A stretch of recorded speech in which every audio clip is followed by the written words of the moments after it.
pouvez-vous expliquer l'histoire des modes de production, donc communisme primitif, mode de production asiatique, esclavagisme, féodalisme, capitalisme, et le mode de production asiatique tel que défini par Marx peut-il expliquer grosso modo l'histoire de l'Afrique, l'Asie et l'Inde avant l'avènement du capitalisme, ou y a-t-il en quelque sorte une mise à jour à opérer ? Alors, la question des modes de production telle qu'elle est posée par Marx, c'est une question qui est décisive. Elle est décisive parce qu'elle permet de toucher la rationalité la plus profonde du développement historique de l'histoire réelle. Et d'ailleurs, elle n'est envisageable, si on veut bien la comprendre, que si on fait retour à Hegel, en comprenant que Hegel fait retour au présocratique. Et il faudra bien comprendre que le positionnement de Marx, c'est le positionnement de Hegel poursuivi dans une radicalité extrémiste, puisque précisément, on va aller au cœur du mouvement réel, de la rationalité qui déplie l'historicité de l'homme. Alors, le mode de production, qu'est-ce que c'est ? Le mode de production, c'est pas une matérialité matérielle. Le mode de production, c'est le mode par lequel, dans une temporalité historique donnée, l'extériorité humaine, en ce temps, produit une structuration définie du mode d'être des hommes dans la configuration historique de ce temps-là. Le mode de production est le résultat des forces productives de l'histoire en un temps donné. Et le développement des forces productives de l'histoire, c'est l'automouvement dialectique de la rationalité en devenir qui pose le temps qui, ici, fait l'historicité de l'homme. Alors, les modes de production, ils sont divers et il faut les percevoir justement dans une ligne dialectique logique qui fait qu'il y a une émergence, un surgissement, le fameux enarché en grec, c'est-à-dire au commencement, en le principe, c'est-à-dire qu'il y a un début structurant par lequel l'humanité, quand elle émerge au sortir de son stade animal supérieur, produit les premiers hominidés qui produisent le mode de production des hominidés produisant les hominidés. Qu'est-ce qu'un mode de production ? C'est ce par quoi l'homme produit l'homme dans une configuration historique qui définit la spécificité de la temporalité qui en appert. Le mode de production premier, il découle justement de cette phase historique par laquelle les hominidés chasseurs-cueilleurs vont faire surgir des complexités collectives de vivre ensemble. Donc le mode de production premier, c'est le communisme. Qu'est-ce que le communisme ? C'est une communauté par laquelle l'homme produit l'homme en relation avec l'homme. Et c'est donc une communauté où il n'y a pas de travail, où il n'y a pas d'échange, où il n'y a pas d'unité supérieure pour relier ce qui serait brisé, puisque c'est le cosmos initial du non brisé et du non scindé. Donc on définit le communisme primitif comme la communauté humaine du temps premier, du développement de l'humanité au sortir de l'animalité. Donc, pas de travail, pas d'argent, pas d'agriculture, et progressivement, dans le champ mésolithique qui sort du paléolithique et qui va faire surgir la révolution néolithique, agraire, on va avoir l'émergence d'une temporalité seconde, c'est-à-dire d'un mode de production nouveau qui découle de la dissolution de la communauté primitive. La communauté primitive qui a duré pendant de très très très longs siècles. C'est 95% de l'histoire. C'est 95% de notre histoire profonde. La révolution néolithique, avec le surgissement des stocks agraires, au néolithique, mais déjà potentiellement en préjaillissement dans le mésolithique, et bien évidemment à travers des temporalités diversifiées sur la totalité de la planète. Parce que le mésolithique et le néolithique européen en Dordogne, il va venir beaucoup plus vite qu'ailleurs. Et quand, par exemple, la colonisation anglaise découvrira les aborigènes d'Australie, on sera encore en Australie aborigène dans un temps qui ne connaît pas le néolithique supérieur du développement agraire de la valeur. Donc il faut toujours avoir une vision dialectique plurielle sur le champ de l'humanité globale. Il y a des hétérogénéités spatio-temporelles. L'humanité n'a pas évolué de la même manière et au même rythme sur la totalité de la planète.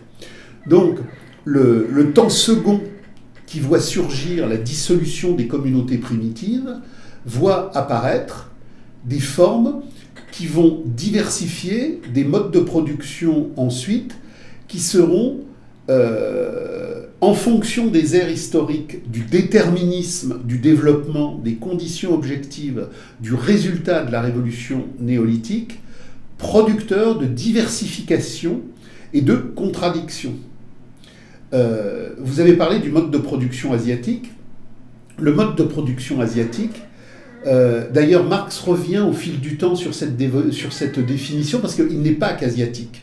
Marx a travaillé notamment dans les Grundrisse sur le mode de production asiatique avec un certain nombre de références historiques qui renvoient à la Chine, qui renvoient à l'Inde. Et donc, il l'a à un moment donné théorisé comme mode de production asiatique. Ensuite, il est revenu sur cette particularité-là parce que le définir comme mode de production asiatique, ce serait le définir en fonction d'une caractéristique purement géographique. Or, si ce mode de production apparaît dans des formes extrêmement significatives à travers les complexions hydrauliques de l'État du despotisme oriental, il conviendrait plutôt de parler d'un mode de production despotique parce qu'on le retrouve ailleurs. On le retrouve notamment dans toutes les civilisations amérindiennes, puisque en Amérique, le temps des chasseurs-cueilleurs, les Sioux, les Cheyennes, va durer très longtemps dans la partie de l'hémisphère nord, mais quand par exemple on fait référence aux Mayas, aux Aztèques, aux Incas, en opposition avec les tribus de chasseurs-cueilleurs de la forêt profonde, on a là un mode de production qui correspond au mode de production asiatique. On n'est pourtant pas en Asie. Donc on va parler de mode de production despotique. Au terme de la décomposition sur le bassin méditerranéen des communautés primitives initiales, on verra surgir dans un très long temps déstructurateur et restructurateur le mode de production esclavagiste. Le mode de production esclavagiste que l'on va voir apparaître à Athènes, quand le génos communiste premier s'est dissous dans la longue durée des décadences, et qu'à partir de Solon et de Clisthène, on verra émerger le démos. Le démos, la démocratie qui signifie le peuple. Mais le peuple est une entité aliénatoire de la valeur d'échange. Je l'explique relativement bien dans les commentaires sur la fin dernière. Il faut comprendre que le démos n'est pas une qualité analytique subversive. Quand les gens vous disent pouvoir du peuple, Marx montre bien que c'est une réalité contre-révolutionnaire. Quand on parle du peuple, pour une formule que l'on pourrait donner de manière à la fois humoristique et vinaigrée, quand on parle du peuple, c'est toujours pour entuber le prolétariat. Le prolétariat est la classe universelle de tous les hommes assujettis à la prostitution salariale, et seule l'auto-invalidation révolutionnaire du prolétariat peut émanciper l'humanité, parce que seul l'automouvement du prolétariat peut, dans la phase subversive de son émergence, adéquate à la crise terminale de la marchandise, produire l'éradication de l'État et l'éradication de l'argent, pas le peuple.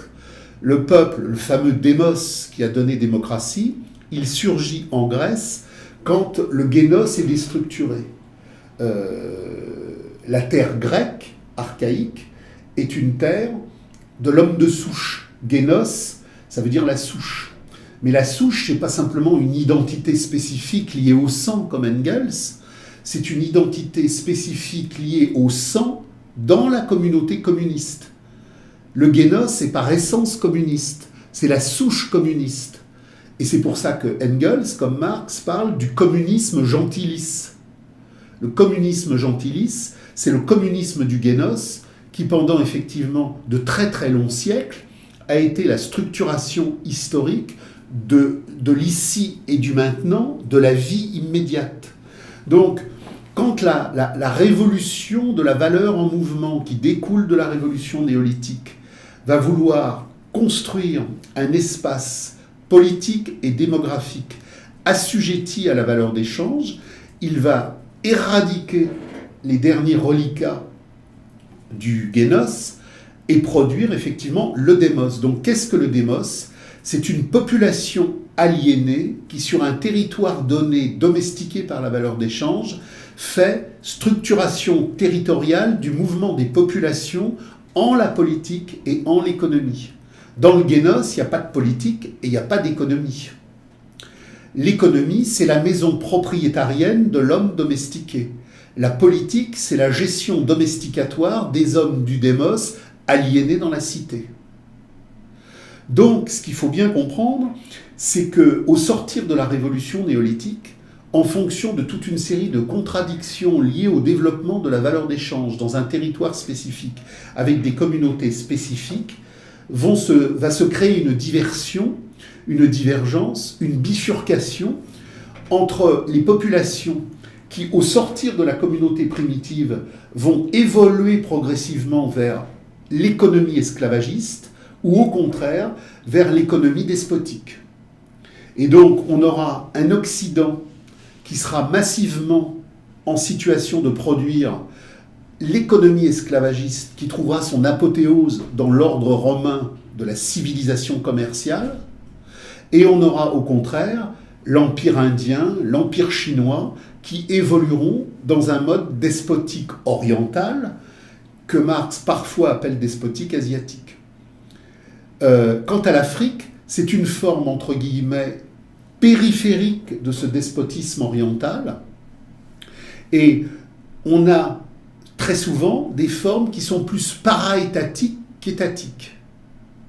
Mais il faut creuser avec intelligence, et c'est là où Marx est extrêmement perspicace, et c'est là où Marx met à bas toute l'imposture qui sera celle du bolchevisme et du capitalisme d'État, non seulement dans la vision programmatique, c'est-à-dire que le bolchevisme et tous les capitalismes d'État qui ont suivi sont des parties de la maintenance du salariat et de l'État, alors que Marx, c'est l'insurrection absolue contre le salariat, l'État et l'aliénation argent. C'est une critique radicale de l'économie politique du signe aliénatoire, alors que le bolchevisme, c'est une nouvelle économie politique de l'aliénation des significations. Et alors que toutes les écoles postérieures au bolchevisme parleront, par exemple, du féodalisme pour des terres qui ne sont pas féodales, Marx aura l'intelligence, par exemple, de montrer qu'il n'y a pas de féodalisme en Russie. Il n'y a pas de féodalisme en Russie parce que la Russie, dans le cadre des spécificités de la vieille communauté slave confrontée aux invasions mongoles, toute l'épopée de Gengis Khan qui a créé un mode hybride en Russie, on a effectivement en Russie un mode de production despotique.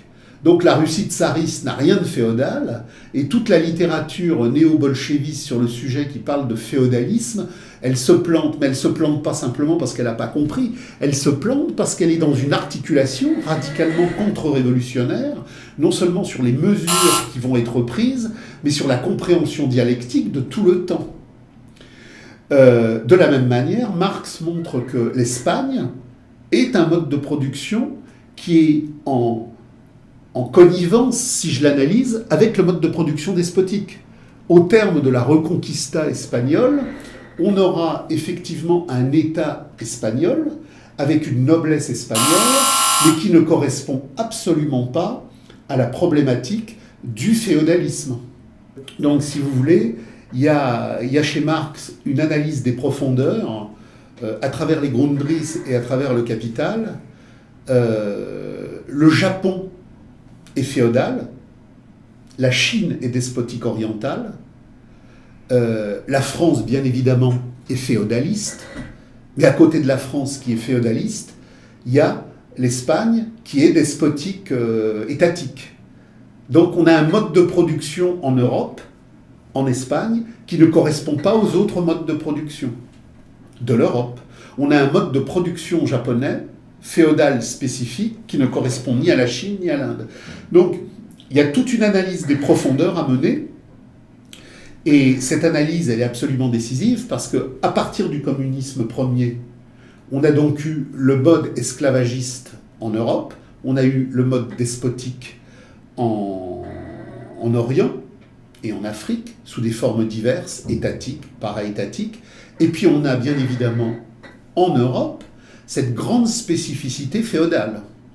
Et la grande spécificité féodale, elle est liée à la rencontre cataclysmique au terme de la décadence romaine et à la chute de Rome, des vestiges du mode de production esclavagiste romain et l'émergence des marches germaniques qui vont restaurer les communaux ancestraux. Parce qu'au moment où la décadence romaine surgit, j'ai une civilisation de l'échange urbanistique à Rome qui tombe, qui décline, mais j'ai une forêt germanique des profondeurs qui est très archaïque et qui renvoie à un mode de production bien antérieur. Et c'est cette rencontre explosive entre la marche germanique et l'Empire romain en décomposition qui va produire cette spécificité européenne féodaliste. Et la spécificité féodaliste européenne n'a rien à voir avec la caractéristique féodaliste japonaise. C'est d'ailleurs pour ça que la temporalité ouverte qui permet la conscience critique radicale, qui mènera de tout ce mouvement de jacquerie paysanne européenne à la translation par le biais des luttes ouvrières à la Commune de Paris et aux grands textes radicaux des années 1840 qui disent l'abolition du salariat, l'abolition de l'État et l'abolition de l'argent, n'ont été produits qu'en Europe. C'était impossible en Orient, dans la temporalité fermée du despotisme étatique, qui enclosure totalement la pensée humaine dans la reproduction statique, qu'émerge une pensée radicale. Donc, c'est dans le cheminement ouvert de ce féodalisme européen, activé par les luttes communières de défense à la fois ontologique et sociale des communaux, qu'a su émerger la pensée critique radicale la plus extrémiste que le monde ait connue, c'est-à-dire la restauration théorique du comprendre communiste. Il y a eu bien évidemment dans la féodalité japonaise de multiples luttes paysannes. Il y a eu des affrontements extrêmement violents, des recompositions sociales, des recompositions politiques. Mais on n'a jamais eu au Japon une émergence communiaire radicale vers l'abolition de l'argent. Et je le montre très bien donc, dans les commentaires, à travers les croisades, à travers le mouvement des communeux. Il y a un incendie social permanent à côté de la catholicité politique du pouvoir, à partir d'une catholicité insurrectionnelle des masses paysannes qui constamment font sonner le tocsin de la révolution du Christ sur terre pour abolir l'argent et l'État. Et bien évidemment, dans le cadre de ce qu'est le despotisme oriental, on a aussi des luttes paysannes, on a aussi des insurrections, mais qui, comme le montre Marx, recomposent à l'infini la structure langagière de la domestication étatique. On a des luttes violentes en Chine, on a des luttes violentes en Inde, parce qu'il y a des moments crisiques où la paysannerie s'insurge. Mais pour recomposer le même cycle de docilité antérieure. Donc l'analyse des modes de production, telle que Marx la met en mouvement, elle conduit à un retour radical à Hegel, positionné sur la dialectique universelle des forces productives du capital. Et à partir de là, on a la compréhension de ce qu'est la temporalité ouverte et de ce qu'est la temporalité fermée, et donc la compréhension radicale que la maturation sociale qui est au cœur de l'Europe est le vivier de toutes les pratiques communistes radicales et de toutes les compréhensions radicales théoriques qui éclairent ce mouvement réel. Le manifeste communiste, c'est l'Europe.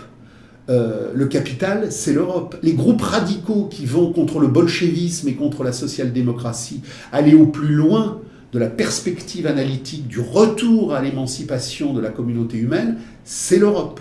Et quand on verra des groupes à la périphérie de l'Europe, sur les lieux où ont vécu les modes de production féodalistes asiatiques à la japonaise, ou tous les modes de production despotiques orientaux d'Asie, d'Afrique et d'Orient, c'est parce que des groupes, des individus, dans le cadre de leur expérience, auront fait lien avec la maturation critique insurrectionnelle qui était née en Europe et qui avait restauré la vision communiste radicale.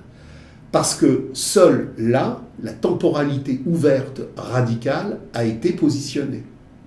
Et c'est pour ça que Marx, non seulement dans le Capital, dans la fameuse 7e section, fait une critique radicale de l'armée de réserve immigrée sur la problématique du remplacement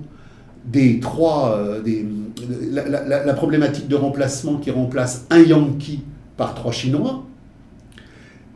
Simultanément, on a dans les Grundrisse, dans les lettres d'Algérie et dans toute la correspondance avec Vera Zasulich, une problématique qui est extrêmement importante sur les résidus précapitalistes.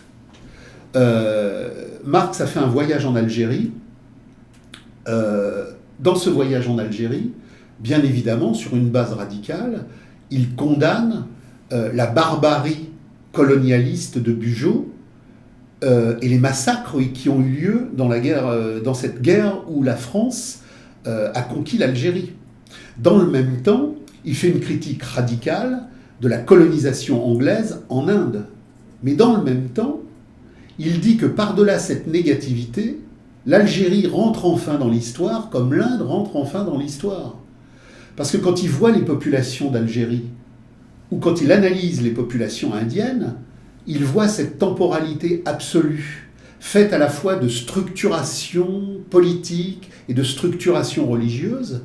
Les populations qu'il découvre en Algérie et les populations dont il parle en Inde sont enfermées dans une chape de plomb de temporalité immobile qui les empêche structurellement, par essence, d'accéder à une conscience radicale, critique, vers l'abolition de l'argent et vers l'abolition de l'État. La mentalité orientale qu'il découvre en Algérie pendant son voyage, et à partir de laquelle il écrit ces fameuses lettres d'Algérie, ou les textes du New York Daily Tribune, quand il fait référence à la passivité endémique orientale, c'est précisément ce qui fait qu'il dit « c'est grâce à cette révolution capitaliste où la civilisation européenne vient détruire la temporalité orientale », qu'un jour, les populations qui sont là, si elles se réapproprient le pensée critique insurrectionnel qui est né dans l'Europe de la temporalité ouverte et qui a su produire le manifeste communiste, pourront s'émanciper. Il y a en Algérie et il y a en Inde des restes de la communauté d'avant la despotisation. Et Marx voit bien qu'il y a une communauté foncière collective dans ces pays-là. Mais elle est tellement écrasée par le despotisme mental de la temporalité fermée qu'elle ne peut plus rien produire. Il ne faut rien en attendre. La seule chose qui va permettre à ces populations-là d'acquérir un jour une conscience historique subversive, c'est, malgré l'horreur de la civilisation, la marche de la civilisation, qui va les faire rentrer dans une horreur qui leur permettra d'accéder en solidarité internationale avec la conscience ouvrière radicale du prolétariat européen. Ce qui est très intéressant, c'est que les lettres d'Algérie et les textes du New York Daily Tribune sur l'Orient et l'Afrique, qui disent on ne peut rien attendre de la temporalité fermée de ces espaces-là, même s'il y a des restes de propriété collective de la terre, il a, à partir de là, l'exacte antithèse de progression analytique pour la Russie.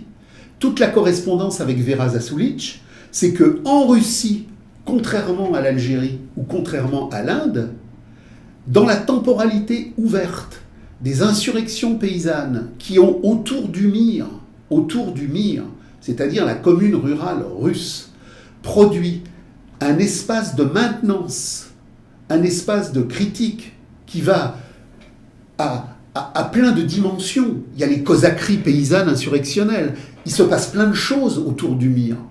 Marx dit, contre le bolchevisme qui voudra effectivement nationaliser la terre, le Mir, la commune russe, en tant que surgissement révolutionnaire potentiel à revivifier, en liaison avec le prolétariat industriel de l'Europe occidentale, est un levier de fermentation insurrectionnelle.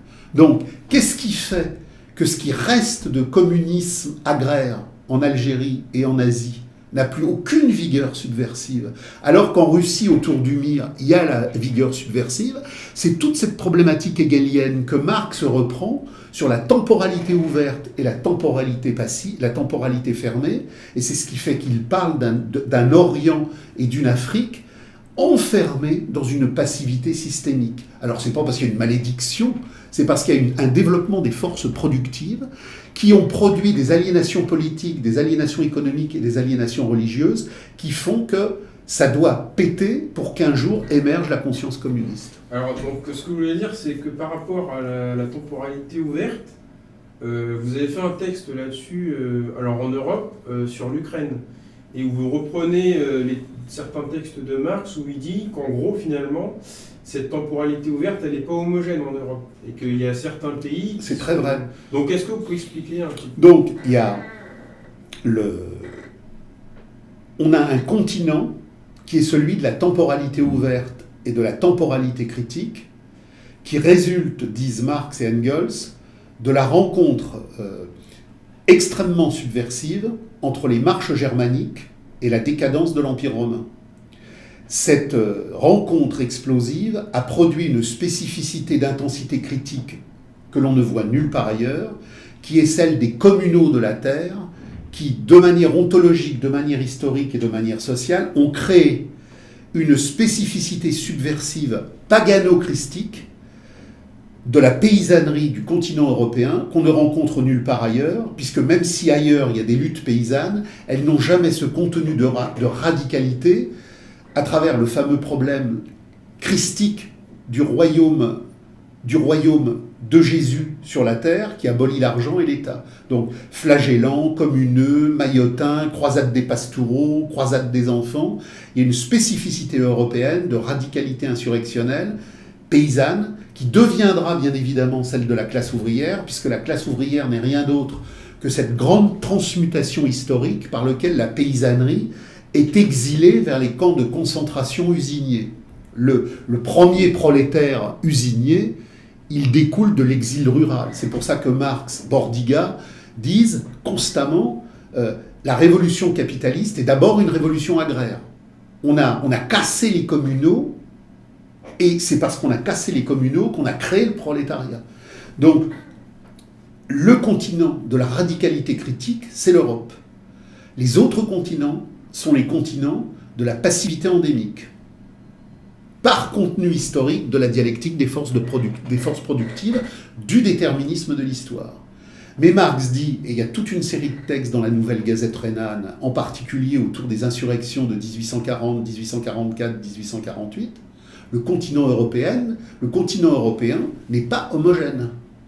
Il y a dans le continent européen, qui lui est un continent historique de temporalité ouverte, ce qu'il appelle, Marx va jusqu'à parler de déchets de peuple, C'est-à-dire que quand il analyse la radicalité subversive des années 1840, il voit qu'il y a des peuples qui sont en potentialité subversive radicaux et qui permettent donc un prolétariat incendiaire, et qu'il y a par contre des populations qui systématiquement se retrouvent du côté de la contre-révolution. Donc il prend par exemple la problématique des peuples slaves, dans le cadre insurrectionnel des années 1840, compte tenu du développement déterminisme des forces productives. Marx dit que les Croates, par exemple, sont un peuple de passivité enfermée à substrat réactionnaire, alors que les Polonais, eux, ont un contenu subversif. De la même manière, les Tchèques ont un contenu qui n'est pas subversif. Et d'ailleurs, on peut retrouver ça. Alors, ce n'est pas un jugement de valeur. Je veux dire, il ne s'agit pas que M. Duchemin, qui est d'origine tchèque, se dise « punaise, Marx méprise les Tchèques ». C'est une analyse objective de détermination historique. Ce n'est pas un jugement de valeur qui est jeté sur des populations données. Et c'est possible que des cas individuels... Évidemment, je veux dire que l'Afrique est un continent de passivité systémique. Mais il y a à tout moment, dans le cadre des expériences personnelles, des rencontres amoureuses, des cheminements historiques, des gens d'origine africaine qui remettent en cause la passivité endémique de l'ancestralité. Nous ne sommes pas condamnés à notre ancestralité. Il y a donc un jour quelqu'un qui vient d'Afrique qui découvre un texte de Karl Marx. Et puis il le lit, il se dit « Ah bah oui, il y a des remises en cause à faire. Et c'est pas moi qui suis remis en cause dans ma chair d'homme noir. C'est moi qui suis remis en cause dans la théâtralité aliénatoire dans laquelle on a voulu m'enfermer en homme noir. Et je suis pas plus noir que blanc, je suis un sujet historique en devenir de passion, d'amour et d'insurrection. Donc je m'empare de Marx, je m'empare de la réalité des luttes de classe qu'il y a eu en Europe, et je comprends, par exemple, comme Rosa Luxembourg, que les luttes de libération nationale sont une imposture. Donc, moi, en tant que noir, je veux pas un patron noir, je veux l'émancipation humaine avec tous les hommes de la Terre dans la communauté universelle émancipée. Donc, c'est pas un problème de déterminité individuelle. Alors, si on prend, par exemple, l'insurrection hongroise de 56, et qu'on prend la non-insurrection tchèque de 68, qu'on reprend les textes de la Gazette rhénane et qu'on creuse, on voit que bien évidemment l'insurrection de 56, elle est liée par les particularités spécifiques du développement des forces productives dans la restructuration du bloc de l'Est en 56, et ça explique les tensions spécifiques qui ont mis en marche une violence de classe consciente contre le capitalisme d'État stalinien. Mais en 68, il n'y avait pas que les conditions historiques de 68 qui expliquent que les Tchèques n'ont pas eu la capacité subversive des Hongrois de 56. Marx, en reprenant la longue généalogie de la dialectique des forces productives, va rappeler que les Tchèques, depuis effectivement l'écrasement de la révolte hussite en Bohème, au moment de tout ce qui allait conduire progressivement aux luttes paysannes, aux luttes anabaptistes, n'a plus de destin historique. Donc Marx dit, les Tchèques n'ont pas de destin historique. C'est pas un jugement de valeur pour dire que chaque Tchèque est nul. Ça veut dire que chaque Tchèque peut remettre en cause le fatras idéologique de l'aliénation de la longue généalogie qui a fait des peuples de Tchéquie, de Moravie et de Slovaquie, des peuples à temporalité devenus fermés, même s'ils sont dans le continent européen, qui est un continent d'ouverture critique, alors que dans le même temps, les Serbes, eux, sont considérés comme une temporalité d'ouverture. Pareil pour l'Ukraine. L'Ukraine, Marx fait tout un travail sur l'Ukraine en montrant que, et je le reprends d'ailleurs dans les commentaires, l'Ukraine n'a jamais eu de destin historique. L'Ukraine a été polonaise, l'Ukraine a été russe, mais l'Ukraine a toujours été accrochée quelque part à autre chose. Elle a une littérature, l'Ukraine. Mais les seuls moments historiques où l'Ukraine a eu une structuration politique autonome, c'est au moment de la Rada ukrainienne, dans le cadre des restructurations issues de la Première Guerre mondiale, et si aujourd'hui l'Ukraine émerge comme État, c'est dans le cadre des gigantesques manipulations de l'impérialisme américain de la marchandise, qui a besoin d'un espace tampon qu'il a créé. Donc Marx nous montre que autant la population russe sur ce continent est un peuple historique, autant l'Ukraine n'est pas un peuple historique. Mais ce n'est pas un jugement de valeur, il faut lire les textes de Marx. Bon, il faudrait des heures pour parler de ça, mais ce qu'il faut comprendre, c'est que est historique une intentionnalité en mouvement qui définit une indépendance de projet historique dans la longue durée des matrices du devenir humain. Les Bretons ne sont pas un peuple historique. C'est comme ça. Alors ça peut vexer les sensibilités narcissiques qui se confondent avec leur héritage, mais comme le dit Marx, l'acte d'intelligence, l'acte d'émancipation, c'est ne jamais se confondre avec l'héritage. C'est renverser l'héritage. L'héritage est là, mais on n'est pas du bétail soumis à l'héritage. Nous sommes des intentionnalités historiques de renversement d'héritage. Donc toute cette problématique de Marx, qui reprend Hegel sur continent ouvert, continent fermé, temporalité active, temporalité passive, c'est décisif pour comprendre les configurations historiques du devenir humain, et c'est bien évidemment décisif pour comprendre pourquoi le capital contemporain a fait de l'immigration le grand totem, le grand tabou des recompositions démographiques de tout le continent européen, parce que le grand enjeu derrière, il est pour la marchandise, qui est par essence, dit Marx, la temporalité fermée, la plus despotique et la plus dictatoriale, d'avoir adéquatement au devenir totalitaire de la marchandise une population à temporalité fermée, même si elle vient d'une temporalité fermée d'un autre temps, parce que la temporalité fermée de la marchandise dictatoriale a besoin de la temporalité fermée des immigrés qui viennent d'un continent où il n'y avait pas de lutte radicale contre l'argent.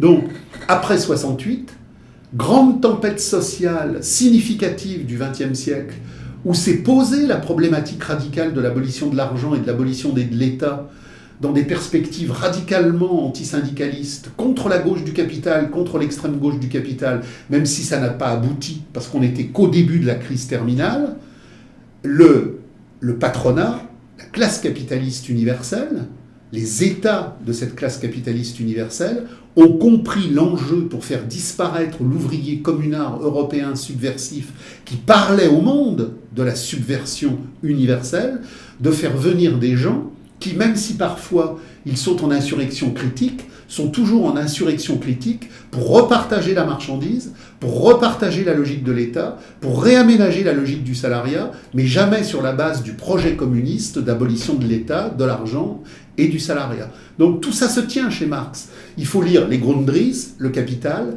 surtout la correspondance avec Vera Zasulich, les textes sur la temporalité fermée qu'on trouve dans les Grundrisse et qu'on trouve dans le New York Daily Tribune, et surtout les lettres d'Algérie. Donc pourriez-vous expliquer avec des exemples historiques concrets en quoi les révoltes africaines et asiatiques du mode de production despotique, c'est-à-dire d'un mode pré-capitaliste, en quoi ces révoltes-là n'ont fait que réaménager la servitude et en quoi les révoltes européennes voulaient, elles, abolir la servitude? Alors, j'insiste sur les exemples historiques concrets parce que cette question-là, elle est claire par rapport au mouvement ouvrier européen de la modernité capitaliste, mais les gens, ils comprennent beaucoup moins qu'est-ce qui différencie les jacqueries paysannes d'Europe, d'Asie, d'Afrique, d'Inde, en fait.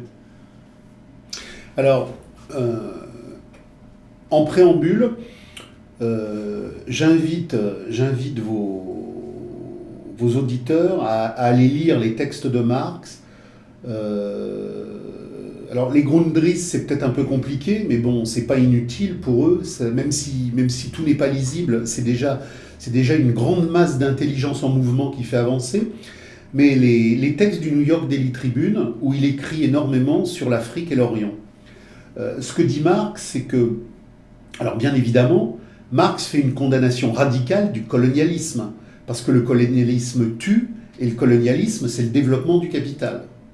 Mais ce colonialisme, qui est le développement du capital, même si bien évidemment Marx le récuse d'un point de vue subversif, il dit il y a une positivité dans la marche de l'horreur du capital, c'est qu'il crée l'homme universel, le prolétariat universel. C'est-à-dire que l'horreur capitaliste a une qualité, c'est qu'elle crée une humanité en capacité d'homogénéisation progressive pour créer le sujet humain universel de la radicalité subversive qui peut abolir le marché mondial de la marchandise totalitaire. Mais ça n'a commencé qu'en Europe et ça ne pouvait commencer qu'en Europe. Nous y reviendrons. Mais Marx dit, si les canonnières du colonialisme n'avaient pas été frappées aux portes de la Chine ou aux portes de l'Inde pour effondrer le mode de production despotique oriental, le mode de production despotique oriental a une telle capacité d'inertie dans la fermeture totale de sa temporalité fermée qu'il aurait quelque part éternisé sa formation sociale. Rien ne pouvait le changer. Et Marx parle très souvent de ces révolutions de palais qui sont propres à la temporalité orientale. On change un vizir et on lui substitue un autre vizir. On change un sultan et on lui substitue un autre sultan. Le propre de la dynamique sociale du despotisme oriental, c'est le fiscalisme étatique. C'est le fiscalisme étatique qui pressurise les communautés. Vous avez en Inde, vous avez en Chine, un vaste complexe despotique oriental qui est constitué en partie sur la concentration étatique des dispositifs hydrauliques. puisque les communautés qui ont pris un essor relativement important structurent leur activité agraire sur l'irrigation. Et l'irrigation présuppose de vastes systèmes qui ne peuvent plus être combinés par des petits agencements artisanaux localistes. Il y a donc une mécanique étatique qui pressurise, qui fiscalise et qui fait fonctionner le système d'irrigation. On a la même chose dans l'Égypte antique avec le Nil. Toute la structuration pharaonique doit se comprendre à travers la nécessité hydraulique de la concentration despotique des rouages de l'appareil étatique. Et dans ces vastes espaces-là, la temporalité est totalement fermée, contrairement à ce qu'on verra dans le féodalisme européen. On a donc parfois des insurrections très violentes. J'invite vos lecteurs à aller travailler les insurrections paysannes en Chine. Il y a de très nombreuses insurrections paysannes en Chine, mais leur spécificité, c'est de contester le fiscalisme étatique et de demander un amoindrissement de la charge fiscale. Et donc, il n'y a jamais, à partir de la communauté qui conteste le poids du despotisme oriental, quand certaines accélérations trop lourdes sont menées, une remise en cause de l'appareil d'État et de l'argent pour retourner à la communauté primordiale. On reste toujours dans une dialectique de réagencement. C'est pareil pour l'Afrique. Marx et Engels, en particulier, dans une critique assez pointue de l'islam dans les origines du christianisme primitif, prennent l'exemple du Maroc. Ils parlent justement de ces insurrections qui ont pu avoir lieu de temps à autre, et en particulier de cette alternance almohade-almoravide. On a donc uniquement des reconstructions réactionnaires autour des problématiques paysannes contre le fiscalisme, autour d'une relecture du Coran, à travers effectivement des émergences, des recompositions, mais qui ne changent rien. La chefferie est toujours en place, on veut changer de chefferie. Et on veut changer d'État, on veut changer l'État, mais on n'abolit jamais l'argent. Et donc, très intéressant au moment de ce qui va devenir la reconquête en Espagne, vous avez toute cette conflictualité almohade, almoravide, qui va incendier le Maroc et qui va se retrouver dans l'Andalousie. Mais il n'y a rien de subversif là-dedans. Par contre, ce qui est très intéressant, c'est qu'on ne peut pas comprendre la Reconquista espagnole si on fait simplement de la Reconquista espagnole une lutte des grands féodaux espagnols pour reconquérir un territoire que les tribus arabo-berbères d'Afrique du Nord auraient conquis. Il y a bien évidemment dans la reconquête espagnole une dynamique géopolitique de pouvoir. La couronne de Castille, la couronne d'Aragon, les Almohades, les Almoravides, ce sont des chefferies au sud, des chefferies au nord, des appareils d'État qui s'affrontent pour le contrôle de l'Andalousie et puis après pour, à Grenade, mettre définitivement les tribus arabo-berbères islamiques hors d'Europe. Mais ce qu'il faut comprendre, c'est que la matrice essentielle de la Reconquista, elle n'est pas là. La matrice essentielle de la Reconquista, elle est dans le tocsin incendiaire des communautés paysannes qui se battent pour chasser l'islam d'Andalousie, parce que l'islam structuré dans cette temporalité fermée de despotisme oriental est une pression fiscale insupportable. Et si en Inde, si en Chine, j'ai des jacqueries contre le fiscalisme pour remettre en cause le fiscalisme, mais dans le cadre du fiscalisme, je n'ai pas ce qu'il va y avoir en Europe, c'est-à-dire des jacqueries paysannes qui veulent restaurer le royaume du Christ sur terre, comme ça ira jusqu'avec les grandes luttes anabaptistes, non pas pour réaménager le clergé, l'État et le fisc, mais pour abolir l'argent. Le royaume du Christ sur terre, dans toutes ces insurrections, vise à abolir l'argent et l'État sur la terre. Mais c'est pas aussi explicite quand même, puisque c'était beaucoup, par exemple, si on lit le d'Engels, la guerre des paysans, c'est pas aussi explicite que ça, il n'y avait pas abolir... C'est-à-dire qu'ils sont dans une trajectoire vers l'abolition de l'argent, mais qui n'est pas mature. Alors, ça dépend, parce que vous avez des insurrections paysannes qui ont cette abolition de l'argent en implicite, et vous l'avez en explicite. Quand vous lisez les textes de Thomas Müntzer, les fameux textes de Thomas Müntzer que Marx et Engels reprennent à plusieurs reprises en disant « Il est insupportable que les oiseaux, le ciel et la nature soient appropriables », on a là une insurrection paysanne de radicalité qui remet en cause l'appropriation. Ce qu'il faut comprendre, c'est que la matrice historique, la matrice politique, la matrice économique de la temporalité fermée du temps afro-oriental asiatique est une temporalité qui, issue du despotisme oriental, a créé des systèmes religieux de sédimentation, de cimentation et d'organisation qui ne visent qu'à réorganiser les biens de ce monde. Vous prenez le taoïsme, vous prenez le confucianisme, vous prenez le bouddhisme, vous prenez l'islam, vous prenez toute la sphère géopolitique qui va de Marrakech à Pékin, elle est issue dans des formes étatiques ou para-étatiques de ce que Marx appelle le mode de production étatique, à temporalité fermée. Et tous les substrats idéologiques de contrôle domesticatoire des populations qui passent par la religion, passent par des religions qui veulent régenter les biens de ce monde. Éventuellement mieux les régenter. Parce qu'on a par exemple, dans le kharidjisme, un courant islamique beaucoup plus radical, beaucoup plus social. Mais il ne s'agit jamais d'abolir l'argent et d'abolir l'État. Il s'agit dans la Houma de mieux répartir les biens de ce monde. Et la grande radicalité christique, née en Galilée hellénique par un Christ qui abolit la Torah de la valeur d'échange, mais qui abolit aussi la Torah coranique qui ne sera qu'un présupposé monothéiste juif modifié à l'usage de tous. Le Christ a cette pensée radicale de l'abolition des biens, de la radicalité, de l'amour de l'être. Le Christ ne veut pas réaménager les marchandises du temple, il chasse les marchands du temple.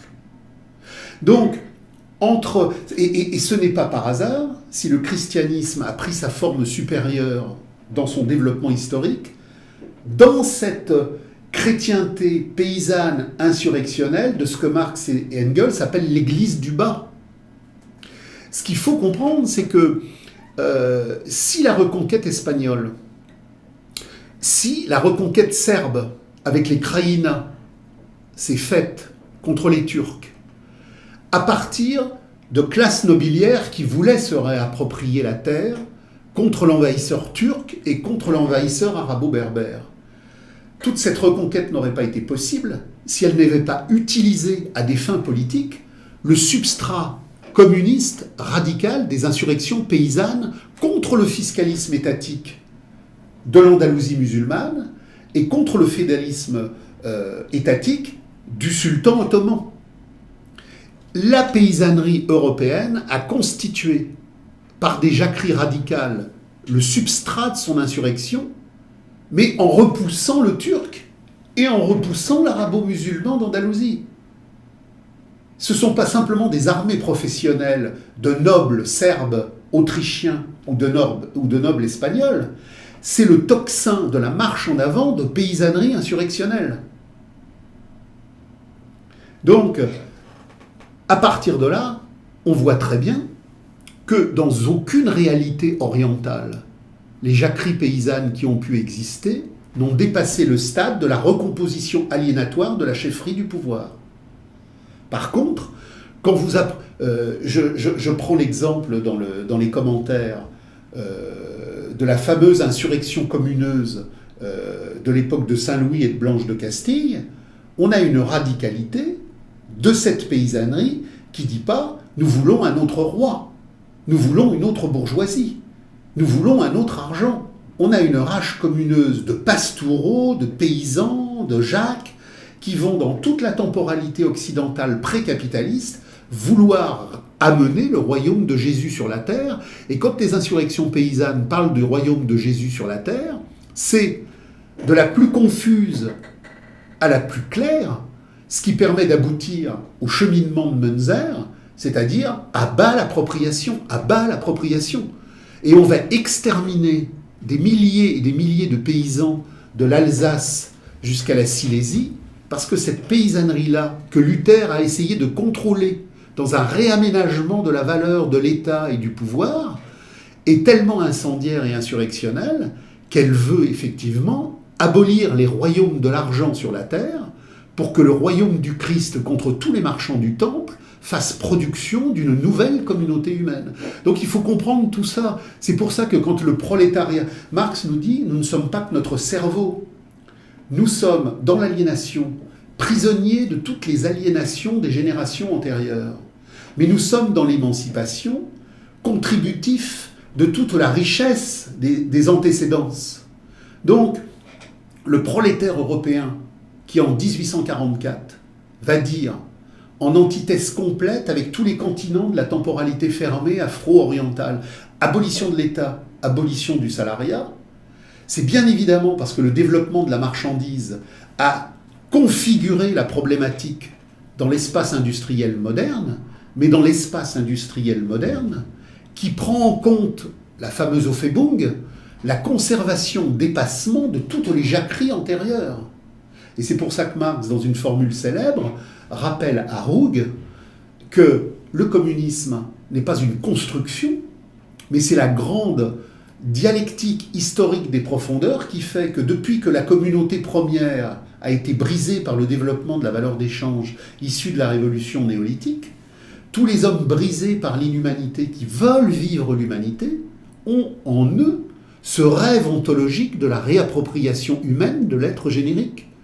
Mais il n'y a qu'en Europe, pour ces configurations historiques très précises de la temporalité ouverte, à travers le pagano-christianisme de la sensualité cosmique des insurrections possibles, en relation avec la dialectique des forces productives à la fois paysannes et ouvrières, cette unicité, cette radicale définition de l'Europe comme le seul continent qui pouvait produire dans sa temporalité historique le manifeste communiste. Dans les leçons sur la philosophie de l'histoire, Hegel disait « Le vrai théâtre de l'histoire universelle est constitué par la zone tempérée. Cette histoire universelle se limitait absolument aux régions situées autour de la mer Méditerranée. » Donc, dans le livre 1 du Capital, Marx reprend en disant cette idée la patrie du capital ne se trouve pas sous le climat des tropiques, au milieu d'une végétation luxuriante, mais dans la zone tempérée. Ce n'est pas la fertilité absolue du sol, mais plutôt la diversité de ses qualités chimiques, de sa composition géologique, de sa configuration physique et la variété de ses produits naturels qui forment la base naturelle de la division sociale du travail et qui excite l'homme en raison des conditions multiformes au milieu desquelles il se trouve placé à multiplier ses besoins, ses facultés, ses moyens et modes de travail. Bon, donc grosso modo, ils ont cette réflexion sur la zone tempérée. Et donc peut-on déduire que le développement des forces productives peut s'expliquer en partie sur les différents continents par la géographie, les climats et les saisons, et peut-on en déduire aussi que des zones extrêmes froides et chaudes ne pouvaient nécessairement pas voir émerger les modes de production qui ont émergé en zone tempérée, c'est-à-dire en Europe? Alors ça dépend, c'est à la fois vrai et c'est à la fois faux. Il est évident que les populations inuites qui sont dans une glaciation permanente ont développé des conditions d'existence qui font que, sur ce territoire-là limité, compte tenu des extrémités climatiques, la population inuite ne peut pas passer à un stade de révolution néolithique agraire. Mais le problème, il n'est pas lié à la population, il est lié au rapport de la population à la Terre. Les configurations climatiques jouent, mais les configurations climatiques sont dynamiques. Marx prend un exemple très simple, c'est celui de la Grèce. La Grèce, à l'époque d'Ulysse, c'est quasiment une Normandie avec plein de vaches. Aujourd'hui, si vous allez en Grèce, compte tenu de la décadence que la Grèce a connue, à la fois dans sa forme byzantine et à la fois dans sa forme autonome, le mouton a été catastrophique pour les écosystèmes. Parce que le mouton bouffe tout, le mouton détruit tout. Donc le mode de production, à un moment donné, a joué sur le climat et a dévasté les terres grecques. C'est pareil, vous prenez la Mitidja en 1832, quand les Français débarquent, c'est un marécage. Vous prenez la Mitidja en 62, quand l'Algérie devient indépendante, c'est un gigantesque potager. Mais c'était un potager au temps des Romains. Et Carthage, c'est-à-dire la Tunisie, exportait du blé dans tout le bassin méditerranéen. C'était un territoire extrêmement riche. La culture du mouton, dit Marx, à partir justement de cette problématique de l'islam pastoral, a été un désastre, dit-il. Parce que le mouton emporte tout. Et toute cette culture que vous aviez en Grèce, toute cette culture que vous aviez en Afrique du Nord, avec le passage d'une temporalité à une autre temporalité, dans le cadre d'un mode de production à un autre mode de production, a détruit les sols. Donc, le climat est une donnée première, mais ça n'est pas une donnée statique. L'homme a un dialogue avec le climat. Et le mode de production est un dialogue avec le climat. De la même manière qu'aujourd'hui, on vit des catastrophes absolument délirantes en matière d'inondation. Le crétinisme médiatique du capital parle de catastrophes naturelles. Mais il n'y a pas de catastrophe naturelle. La pluie, même intense pendant des heures, ne devient une catastrophe que si le mode de production, qui est notre dialogue à la Terre, est un dialogue aliénatoire qui a tué les conditions d'absorption de l'eau.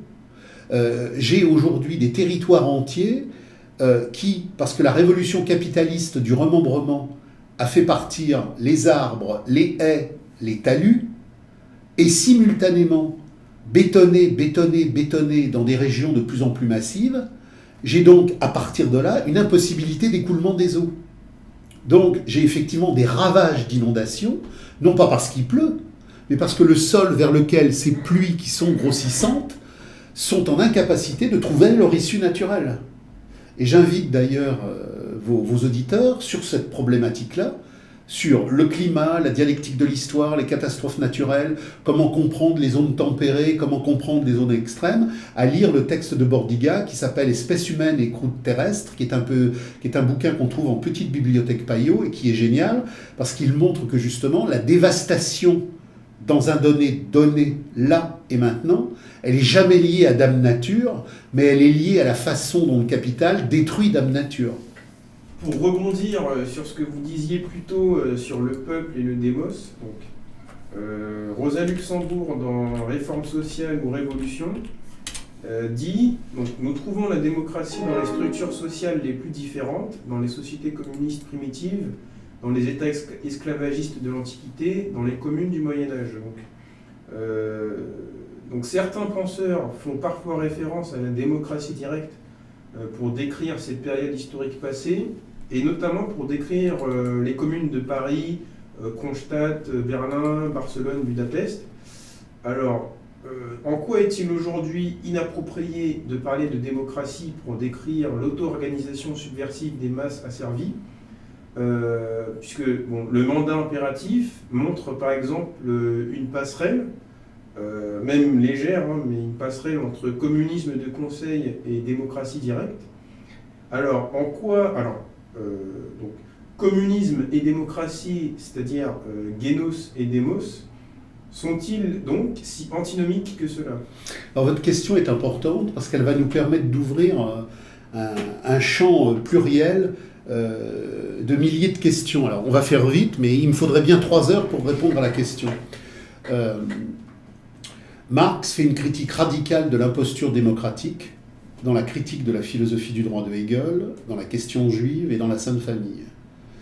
Une critique radicale où il montre que précisément la démocratie, c'est l'agencement aliénatoire de l'atome narcissique de la valeur d'échange qui réduit chaque être humain à être effectivement une dépendance de la prostitution universelle. La démocratie, liberté, égalité, fraternité, c'est liberté de circulation de la marchandise humaine, égalité des marchandises humaines dans la grande comptabilité aliénatoire du mouvement du capital, et c'est fraternité festive ou religieuse de toute la crétinerie dans laquelle on est enfermé. Donc il y a une critique radicale de la démocratie comme mode absolument parfait de réalisation de la dictature du capital. Mais Marx écrit à travers deux temporalités qu'il a écrit, qu'il a vues, et dans laquelle, parce que les conditions historiques de l'époque et le jeu narcissique de l'échiquier géopolitique font qu'il demeure enfermé, quelque part, dans l'appareil qu'il condamne. C'est-à-dire que Marx a très bien compris que la démocratie est une imposture, mais en même temps, en domination formelle, la révolution n'est pas possible. La révolution communiste, qui émancipe l'humain, qui détruit l'État, qui détruit l'argent, elle n'est possible qu'au stade ultérieur du capital. Ça ne veut pas dire que c'est un automatisme. Et ça me permet d'ailleurs de faire référence. J'ai plusieurs personnes qui me demandent, mais qu'est-ce que le déterminisme ? Et là, on en revient à Bordiga. Le déterminisme, c'est l'antithèse absolue de la passivité. Dire que le capital, au moment ultime de sa crise terminale, va s'invalider, ça ne veut pas dire que l'humanité reste dans son fauteuil à regarder cette invalidation. L'invalidation, ce n'est pas simplement l'invalidation d'une catégorie économique. C'est l'invalidation de toute l'ontologie du capital, c'est donc l'invalidation de toute la conscience fausse, c'est donc l'émergence de toute la conscience vraie. Donc, il n'y a pas « est-ce qu'on doit faire quelque chose ?» et donc le capital va s'effondrer parce qu'on fait quelque chose, ou est-ce qu'il n'y a rien à faire parce qu'il va s'effondrer tout seul ? Ça, c'est du dualisme, c'est du crétinisme, c'est de l'hémiplégie. Le capital, en tant que mode de production, est le procès de sa caducité qui, à un moment donné, réalise l'auto-invalidation de son ensemble processuel. Et cet ensemble processuel qui se renverse met en mouvement les gens, non pas par une mécanique, mais par l'immanence du fait que la conscience fausse devient conscience vraie. Donc, le déterminisme est l'exact opposé de la passivité et du mécanisme. Il dit simplement que le bouger radical par lequel il va falloir faire quelque chose sera l'expression dialectique de ce retournement par le capital se rendant impossible, rend possible l'émergence de la communauté humaine consciente. Donc Marx sait ça, Marx comprend ça. Mais il écrit en période de domination formelle, le capital n'a pas développé la réalité de la marchandise intégrale, on est en domination formelle, dans une phase intermédiaire où il y a plein de résidus des modes de production antérieurs. Le capital n'a pas sa maturité, il a encore les béquilles de son antériorité. Donc, qu'est-ce que dit Marx ? Il dit, il faut que l'ordre de la marchandise s'empare de la totalité du monde pour qu'enfin la révolution devienne possible.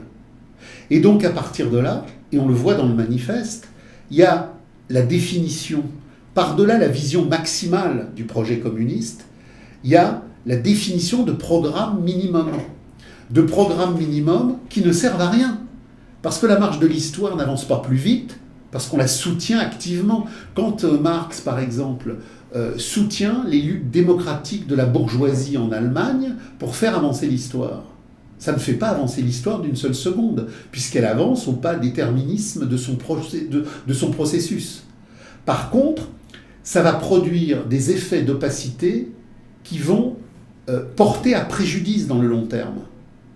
Parce que quand la social-démocratie va se constituer, elle ne va pas se constituer sur l'analyse de Marx, elle va se constituer à partir de Marx, à partir de l'analyse de Marx, pour fétichiser le programme minimum. Marx parle donc à certains moments de démocratie, et il défend d'une certaine manière la démocratie, parce qu'il est dans cette phase de domination formelle où la révolution communiste n'est pas possible, et où il croit qu'en défendant des projets de soutien à la marche de l'histoire, il la fait avancer plus vite. Ce qui est une erreur. Et il y a des textes fondamentaux où il voit bien que c'est une erreur. Mais, et c'est là où il y a une critique radicale du fétichisme de la marchandise à faire en nous-mêmes, c'est que nous sommes prisonniers d'une impatience narcissique à vouloir participer à l'échiquier géopolitique de ce qui se passe. Donc même si on a une vision... Je prends l'exemple Nuit debout. J'ai des gens qui m'ont contacté, qui savaient très bien que c'est une restructuration de bobos couche moyenne pour modifier le capital, pour aménager le capital, agencer le capital, mais qui m'ont dit « il faut quand même y aller, il y a quelque chose qui bouge ». Mais il faut y aller, il y a quelque chose qui bouge. C'est intéressant d'y aller si c'est pour dénoncer l'imposture du bouger. Quand il y a la guerre de sécession, Marx soutient le Nord. Marx soutient le Nord. Pourquoi ? Parce qu'il dit l'émancipation du prolétaire blanc est impossible tant qu'elle est marquée du sceau de l'infamie, de l'oppression de l'homme noir.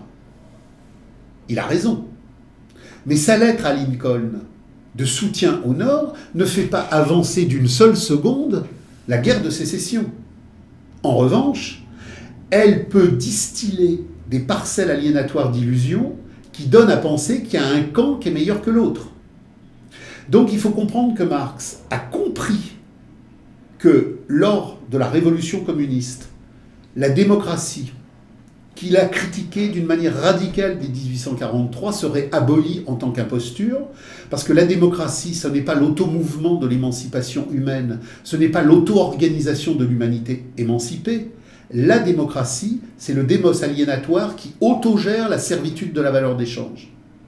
Mais comme il a été prisonnier en domination formelle de cette impatience narcissique à vouloir aller où ça bouge, à un moment donné, il y a des confusions analytiques qui se sont produites. Et ces confusions analytiques, qu'il n'a pas voulu produire, mais qu'il a produit, ont été récupérées par la social-démocratie, puis par le bolchevisme, et ont d'ailleurs été insistées par Engels à la fin de sa vie, quand s'est constitué le grand orchestre social-démocrate de la gauche du capital pour contrôler le prolétariat. Et donc Rosa Luxembourg, qui fait une critique radicale de la social-démocratie, qui fait une critique radicale de l'imposture social-démocrate de la social-démocratie, puisque à travers la Ligue Spartacus, elle va faire jaillir un positionnement révolutionnaire critique du bolchevisme, elle fait jaillir ce surgissement contre l'imposture démocratique à travers un discours démocratique, parce qu'elle est en un temps où on est encore prisonnier de cette imposture-là. Il faudra donc attendre les groupes radicaux qui surgiront après pour faire une critique radicale de la dictature démocratique du capital, ce que Marx avait très très bien compris, mais qu'il n'a pas pu totalement aboutir parce qu'il marchait sur deux pieds. Il marchait sur le pied de la domination formelle et il marchait sur le pied de la domination réelle. Donc, son objectif, c'était de soutenir la démocratie en domination formelle, parce qu'il croyait que ça accélérerait le temps de l'histoire. Mais par contre, entre la critique du programme de Gotha et les textes de 1843, en passant par l'idéologie allemande, qui est le texte le plus radical, en clarification méthodologique, il est clair que la communauté humaine émancipée abolit l'État, abolit l'argent, abolit le travail, et donc abolit la démocratie, qui n'est que la dictature de l'autogestion capitaliste, le participationnisme, le citoyennisme de base. Et la démocratie directe est la forme la plus parfaite de la démocratie du capital, parce qu'au stade supérieur de la domination réelle, il faut associer la plèbe asservie à l'autogestion de sa propre incarcération. Donc Marx l'a très bien compris, ça. Mais comme en domination formelle, c'est la même chose pour les crises. Marx sait très bien que seule la crise cataclysmique du positionnement terminal du capital permettra la révolution. Il a écrit le livre 1, le livre 2, le livre 3, le livre 4. Il montre du doigt le temps profond de la cybernétique et de la machinerie capitaliste de la domination réelle. Quelque part, il signale la mécanique informatique du XXIe siècle. Donc il sait que la révolution, c'est pour dans très longtemps. Mais quand en 1857, il y a une crise, dans l'impatience narcissique de l'échiquier géopolitique, il s'excite. Il écrit à Engels, ça y est. Mais il sait que ça y est pas. Parce qu'il y a deux Marx. Il y a le Marx des profondeurs analytiques qui nous dit le tout du monde en mouvement, et il y a le Marx narcissique de l'impatience immédiatiste qui veut bouger. Donc, ça nous permet de poser cette question essentielle en même temps à tous les gens qui posent la question, mais alors que faire ? Que faire ? Que faire ? Faire, il n'y en a qu'un faire. Il y a le faire radical. Tous les autres sont des fers factices de reproduction de l'aliénation capitaliste. La seule chose qu'il convient de faire, c'est d'être un jalon de conscience individuelle qui rencontre d'autres jalons de conscience individuelle pour faire réseau de jalons de conscience collective et de partout rappeler que la critique de l'économie politique présuppose l'abolition de l'État, l'abolition de l'argent, l'abolition de l'État et l'abolition de toutes les fractions politiques du capital, de l'ultra-droite à l'ultra-gauche du capital. À bas tous les partis, à bas tous les syndicats, auto-émancipation du prolétariat pour s'abolir et faire surgir la communauté émancipée. Et la communauté émancipée abolit la démocratie, qui est la dictature la plus parfaite du capital, ce que Marx a compris, mais que dans les hésitations narcissiques de la domination formelle, où le temps de la révolution n'était pas arrivé, il a constamment contredit tout en la recontredisant et la recontredisant. Il y a donc en permanence deux Marx. Le Marx de la longue vision radicale de la domination réelle, qui nous parle à nous maintenant et qui nous dit abolition de l'État, et le Marx de la domination formelle, qui veut l'abolition de l'État, mais qui, comme c'est pas possible, se laisse aller à l'emprisonnement de l'immédiateté narcissique. Mais alors du coup, est-ce que c'est une erreur de dire que par exemple, Commune de Paris, Commune de Budapest, tout un tas de communes, ils ont usé de modes de gestion qui sont apparentés à la démocratie directe? Alors non, parce que, alors déjà, Commune de Paris, Commune de Budapest, Commune de Barcelone, Commune de Berlin, c'est pas la même chose parce qu'il y a des communes qui vont plus loin que d'autres. Mais ce qu'il faut bien comprendre, c'est que tant que l'argent, par une révolution communiste mondiale, n'a pas été aboli et que simultanément l'État n'a pas été détruit, tous les surgissements radicaux, même les plus pointus, même les plus poussés, sont ambivalents, hétérogènes. Ils disent l'au-delà du capital en un temps où l'au-delà du capital n'est pas réalisable.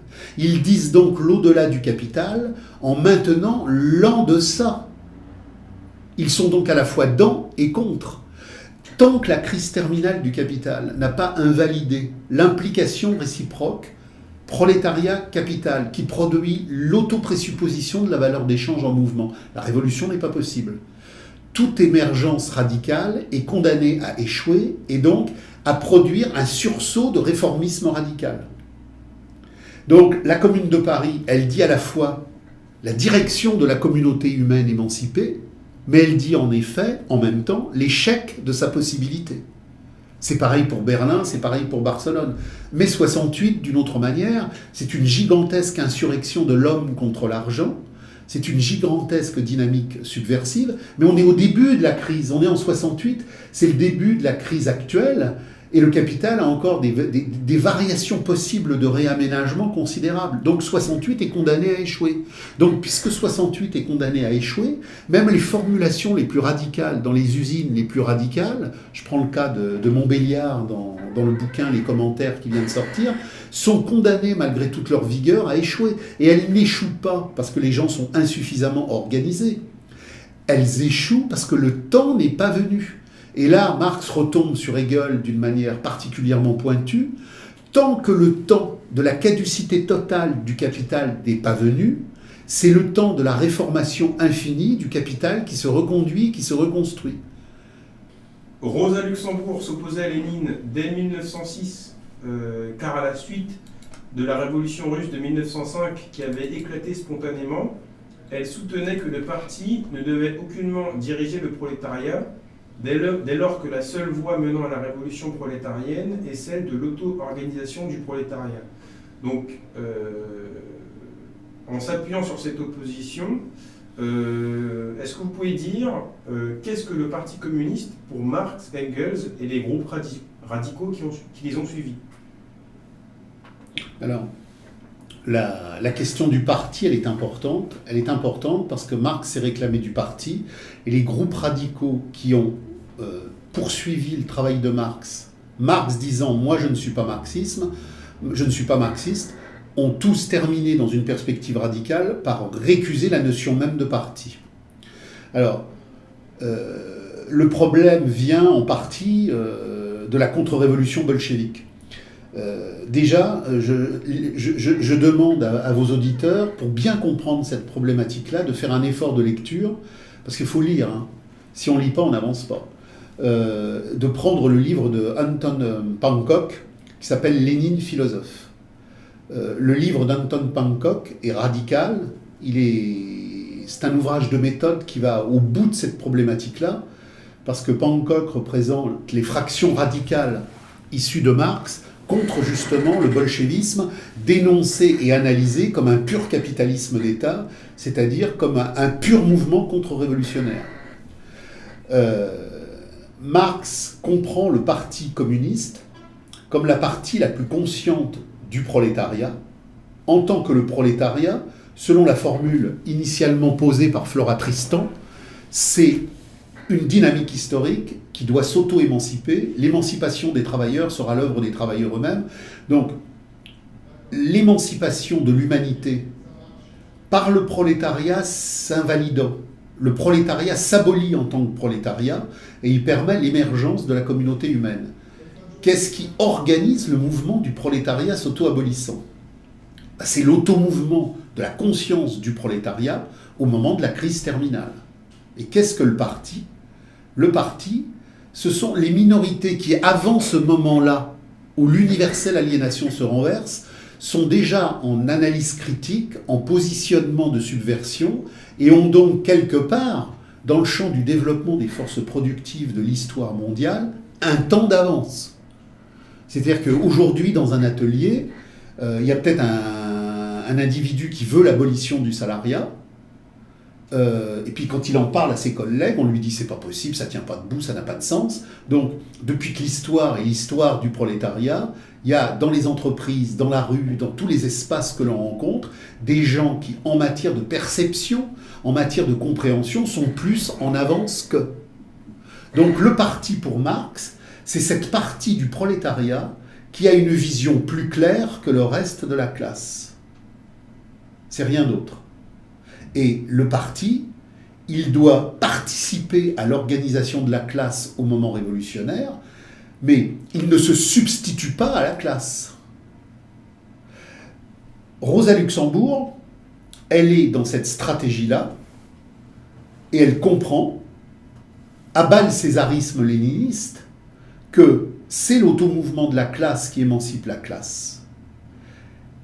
Ce que montre Pankow, c'est que le bolchevisme, c'est une révolution capitaliste d'État, non pas parce qu'elle rate le coche du vrai communisme, mais parce qu'elle réussit sa révolution capitaliste. Lénine n'a pas échoué en Russie, le parti bolchevique n'a pas échoué. Leur objectif, c'était le capitalisme d'État. Mais il n'y a pas que le capitalisme d'État comme objectif aliénatoire ultime, il y a toute la matrice aliénatoire de la bouillie mentale bolchevique. Quand vous lisez les textes de Lénine, vous lisez Que faire, La maladie infantile, enfin tous les textes de Lénine, là, on a un gigantesque zigzag qui contredit radicalement Marx. Pour Lénine, la classe ouvrière, c'est de la merde. La classe ouvrière est spontanément prédunioniste. Ça veut dire qu'elle est indécrotablement réformiste. Il n'y a pas d'automouvement révolutionnaire possible. Même s'il y a des crises graves qui mettent les gens en ébullition, ils iront nulle part. Il faut un parti issu des intellectuels, la grande névrose narcissique de la hiérarchie et du chéfisme, qui va venir organiser les pauvres masses idiotes. Donc, si vous voulez, entre le parti de Marx et le parti de Lénine, il y a un abîme. Le parti de Marx est une avant-garde qui vient montrer la direction et qui contribue à l'organisation. Le parti léniniste est une structure totalement externe à l'automouvement du prolétariat qu'on prend pour un couillon indélébile et que l'on va organiser à travers des structures hiérarchiques de commandement à la baguette. Rosa Luxembourg s'insurge contre cela parce qu'elle comprend très bien l'automouvement. Alors le problème après, si vous voulez, c'est que quelque part, le concept de parti n'est pas neutre.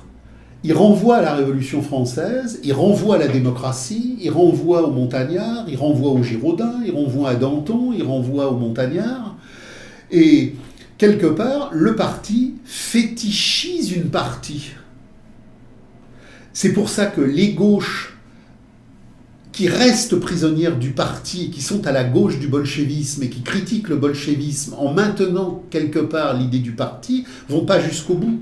Et c'est pour ça qu'il y aura effectivement, au bout de toute cette effervescence analytique, critique contre le bolchevisme, contre la social-démocratie, un certain nombre de groupes qui émergeront dans les années 30, le réveil communiste, l'ouvrier communiste, même les bordiguistes, encore intransigeants comme bilan sur le concept de parti, bon, il y aura toute une ébullition qui fera que, au terme de toute une évolution vers les groupes radicaux, vers les situationnistes, on aura la claire compréhension qu'on ne peut pas combattre l'aliénation sous des formes aliénées, et que même le concept Marx-parti, il résulte plus d'une confusion de Marx due à la domination formelle qu'à une véritable analyse radicale de la domination réelle. Donc c'est pour ça que tous les groupes radicaux qui ont émergé en refus total de la gauche du capital, en refus total de l'extrême gauche du capital, et en refus total de toutes les chefferies, de toutes les impostures organisationnelles de commandement,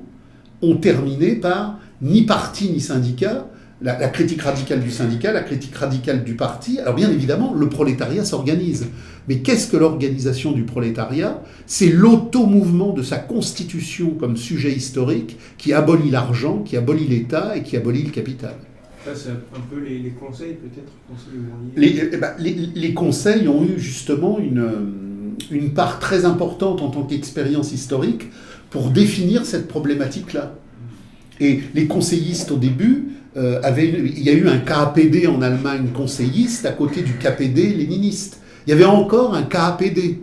C'est-à-dire que il a fallu beaucoup de trajectoires historiques, beaucoup de clarifications analytiques, beaucoup de rage existentielle vraie pour comprendre et arriver enfin à la formulation du « à bas tous les partis ». Ça nous ramène à quelque chose d'essentiel, qui est la compréhension du mouvement réel des profondeurs de l'histoire vraie. C'est-à-dire que tous ces groupes radicaux qui, à partir des situationnistes et des groupes communistes maximalistes des années 30, 40, 50, 60 ont émergé, ils font un retour à la radicalité communiste du vrai Marx de 1843 jusqu'au vrai Marx de la critique du programme de Gotha, en articulation générale et en passant par l'idéologie allemande, à savoir abolir l'État, abolir l'argent, abolir les partis, abolir toutes les domestications. Mais ça nous renvoie à cette richesse analytique de Hegel sur la phénoménologie de l'esprit, qui nous renvoie à Héraclite, à Parménide et aux présocratiques, c'est-à-dire que la richesse d'une pensée radicale ne résulte pas d'une construction mentale de ceux qui veulent absolument, en regardant le monde, trouver la recette. La réalité ontologique de l'être, la réalité ontologique de l'être de la Révolution, c'est le mouvement de l'être. Et donc, de Marx à Hegel, grâce aux groupes radicaux, on retrouve les présocratiques, à savoir que la vérité n'est pas dans le regard de celui qui regarde le monde, elle est dans le monde regardé, dans l'automouvement de la dialectique qu'il y a, dans la réalité objective du monde, qui vient en nous se réfléchir dans notre perception. Et l'homme, homo, il est homo parce qu'il est humilis, il est humus. Et qu'est-ce que l'humus ? C'est pas une mode de terre. L'humus, c'est la réalité cosmique de nos énergies vitales dans la relation d'épanouissement et de jouissance qui fait que l'homme qui veut vivre abat la marchandisation de l'existence parce que l'automouvement est dans l'histoire réelle.